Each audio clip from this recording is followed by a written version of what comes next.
relationship between materiality level and auditor's risk assessment is a useful concept for auditing students. Hello everyone, I'm Owais Mirchawala, tutor for Advanced Audit and Assurance.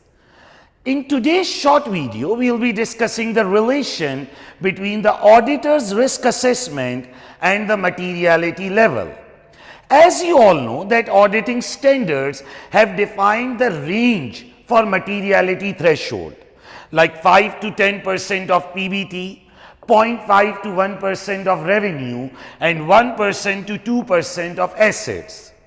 Auditing standard says that auditor has to determine the materiality benchmark from these ranges based on his risk assessment.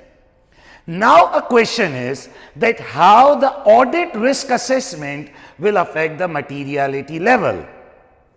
If the auditor will consider the client as high risk, he will go for a lower materiality threshold. And in contrast, if he considers the client as low risk, he can go for a higher materiality threshold. Now this is the point where students get confused, that why audit risk and materiality threshold has an inverse relationship. Now listen to me carefully while I illustrate you through an example. Let's take an example that if a company has profit before tax of $100,000 and auditor selects a materiality threshold of 10%. So the materiality level will be $10,000. Accumulated misstatements up till $10,000 will not affect audit opinion, which means that $10,000 is our tolerance level. We will not impact audit opinion until the accumulated misstatements exceed $10,000. But if the auditor feels that audit risk is high, he will do greater audit work. He will perform greater audit activity. And how will he make sure this?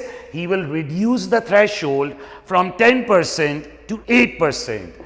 Now our benchmark level is $8,000. Accumulated misstatements up till $8,000 will be tolerated and above it will affect our audit opinion.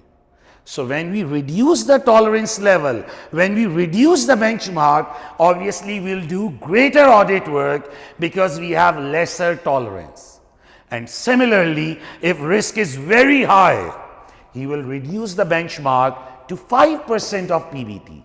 Now the tolerance level, the benchmark level is just $5,000. Accumulated misstatements up till $5,000 will be tolerated. Above it, it will be affecting our audit opinion. So earlier, which was $10,000, we reduced the materiality benchmark to $5,000 when the risk was higher. Why? Because when we reduce the threshold, our tolerance is also getting reduced. Accumulated misstatements up till $5,000 will be tolerated. After this, it will be affecting our audit opinion. I hope that you people have understood this concept, that how the audit risk affects our materiality threshold. If the risk is higher, you will reduce the materiality benchmark. Reducing materiality benchmark means reducing the tolerance level. When you reduce the tolerance level, your audit opinion will get affected earlier and you will be doing greater audit work so that lesser misstatements get accumulated in uncorrected head. Okay? In this video, we have just discussed about the quantitative aspect. As you all know, there is one more aspect of materiality, and that is qualitative aspect. We have just discussed the impact of audit risk on quantitative materiality. I hope that you people have understood this concept. Do subscribe and like my channel in order to get further videos relating to audit. Thank you.